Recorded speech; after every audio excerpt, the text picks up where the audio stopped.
Kalkalava mai lau Samoa Entertainment TV. Mai pia. Ai tatu tumu ole ne yaso usi mai fafonga.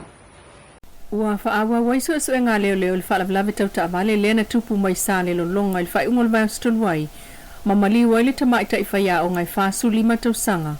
Ole fio anga fa ala palauli. Fa mauni mai kom sinam tanga lo leo le fio nga pa au longo itino Filippo na wotato silingia.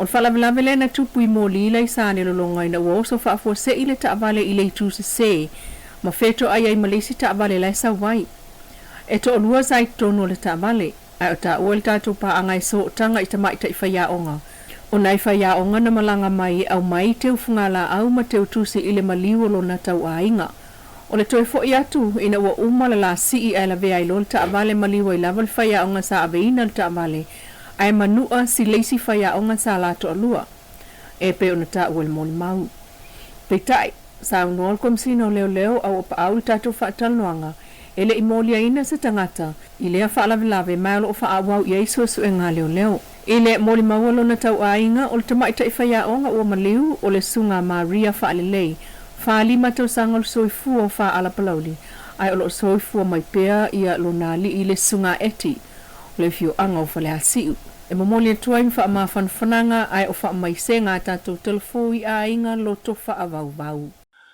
e masani on tasi tau sanga ngā lulu ai fo mai le malo saina i le tātou watunu.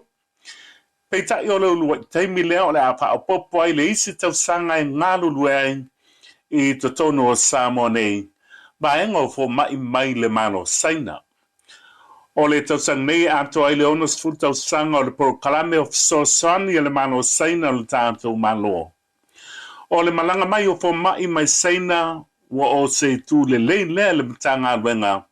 A o whenga iei matanga luenga ma whaafita oli o le lava o po mai ngā luluai au nanga whaasoi fua maloloina. I se whinangalo ole o fesili le matanga luenga le ationga ai ono Dr. Alec Ekeroma. I se feilo inga mtustala i se teimi le ima mau atu.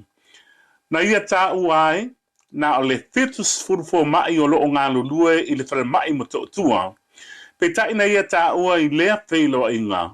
Ua umanu tu ina atu se adea i fo mai o loo ngā lulue au nanga whare mai tu ma oti.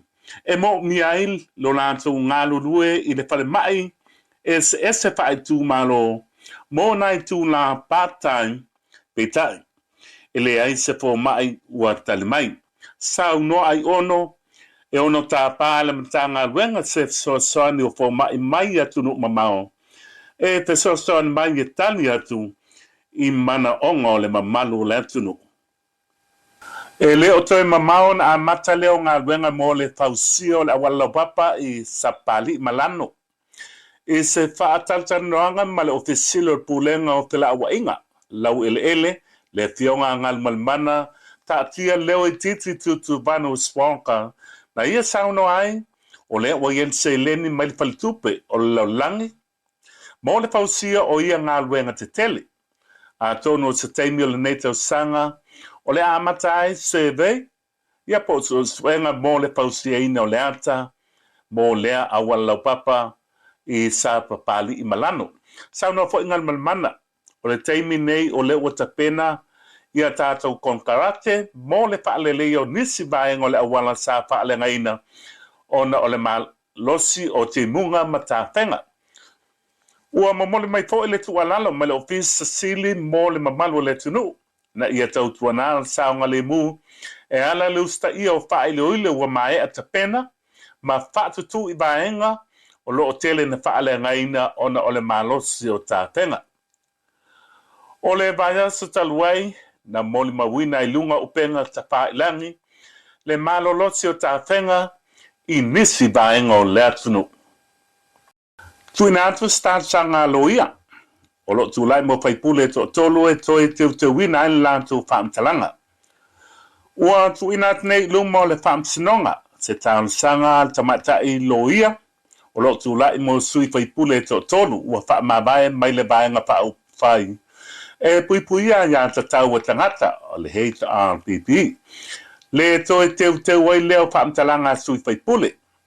o le toi balawina o le name ta aupu ilu mo pa sinonga maulunga ile stofio la sabalu na te atu nei na tu ina tu ai le ta sanga el tomata yo Muriel Lui ua fatulanga nei le fam sinonga la solima yulain o le tau sanga nei o le afatino ai se do longa ua faingoa o le TSC ia o le vaenga nei la tu te faia nia inga ia po se conference e ilo ai le tau sanga ali i faipule e pe on ta wala mai la tu loia o le mai ai o le faiunga le ilo longa le tau sanga mo te wina fam talanga faipule o le a mautu ai loa sa so e su e nai la tu mata upu i tu faipule nei i to tolu o le nei ta upu tu na tu le fonga talai le teonga pali i lio ta eu ma se pau i lumo le fam snonga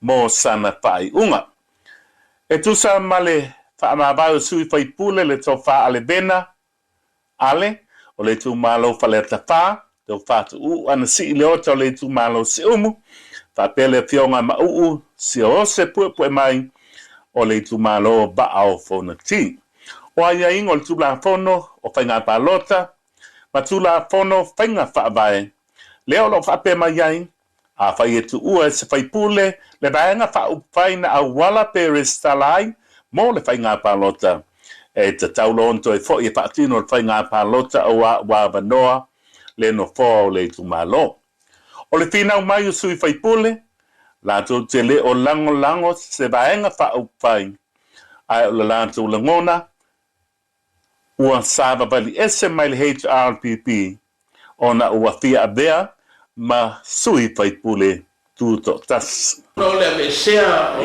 la waya tau ya ele ka kau ko ya me fai la paloka o le uma paloka o ma fai filinga lo tu malo ele ma fai foi ona fa maunia mai na ala na malo mai paloka o ma ni lango al vai na palota le cha o ni paloka lango ingan ba fa Inisio tala e iwa se lau iwa sulfitu wafe 5 se lau ono faa tupe Amerika. E silia le 2 miliona ta la Samoa wafsoso ani mai ele malo Amerika. Ele faa ititia o manu ai niu o lo faa tama ia ina tonga niu Samoa. Peita e ufa awala maile atupe tele le USAID. Ele faa la pop tonga o le Women in Business Development Inc. po le WIPD. O le WIPD sama sani o na ave ia ifsoso ani. Alfainga malo taluai. Malangolangoina tele ele pale mia o le nataimi. E pe ona faala wiloa ele tama ita ipule o le webdi i luma o le asia singa le au fai pisinisi mai New Zealand na fea sa mo le masina talwai. Peitai o le tupe lea ua au mai le malo Amerika e ala ilana fsosoani mo le atina ina o tangata mo lantou tamau ainga. Ina ia faatino ai le webdi ni Pol Kalame ini awala fa natura ile ngata ina mai le ai manu ai niu ai ia tu uti ai foi inu umavaenga o Samoa o lo faatama ia ele afato le avivi. O le faale tonu onga le o lo faatama ia i tonga niu ma ua afiai Samoa atola vai le manu ai niu. Peita i o lo fa nga solo fo i Pol Kalame o le matanga luenga o faato anga inu. E tamate ia mea o la faalafua. E ale le ngao sia lava lea i lona no fo anga inu o mea ai e iai le sia ma faapitoa e ai ai le afato ma faasolo atu i le siona la asanga o le avivi. Ma faafelele ia tua i loa avivi na e faapipisi atu le sia ma faapitoa lea i lunga o niu e tuufua ai ma mamate ai afato o i lunga o niu. I le atu faleata i niu tu awala e le ngata o ta whamaota o ainga ai o whanua niu i nu o le tu malo. O lo moli mawina ele matua a fia lava i le afato avivi. I to tono lo to ale ofisa o fato anga i nu o lo o iaini umuli o lo o faya iai fata ita inga. O moli mawina le a tia lava e manu ai niu. O le tele o niu o moli mawina e o la ne lava mai le fato a tea ilunga ma le palapala. E tu ufu ai lo le avi i ma faa solo atu ina afato ma a tia ai lo le moe moe. E matua lava le na niu. O la faa lau tangi e le tele fo ini ona a ile ma mau ile au losoloso. Talu lava a fianga mai le manu ai niu. O lo onofo mau pea i lea niu ma faa puna fana wai. Peita el me alo fatupe el malo Amerika e iwa se lau iwa sulfitu wafe 5 se lau ono faa tupe Amerika. E sili atu ile 2 miliona ta la Samoa. Il faa la poptonga tina fai pisinisi. Le Women in Business Development Inc. po le WIPD. ina ia whaatino ai ele wipini polo kalame ini tonga fiti whaanatura tu iti ai le manu ai niu i Samoa. O le isilea o loa numeratasi a le wipni o lo avatu i fafo o le swau upopo bo le virgin coconut oil mai popo o lo o awina mai whaato a ngā niu i le atunu ue mautinoa e le aini vaila au o whao ngā iai. O watamua nā mai a pia i le nei tu la manuia tau manga o le nei fo i aso.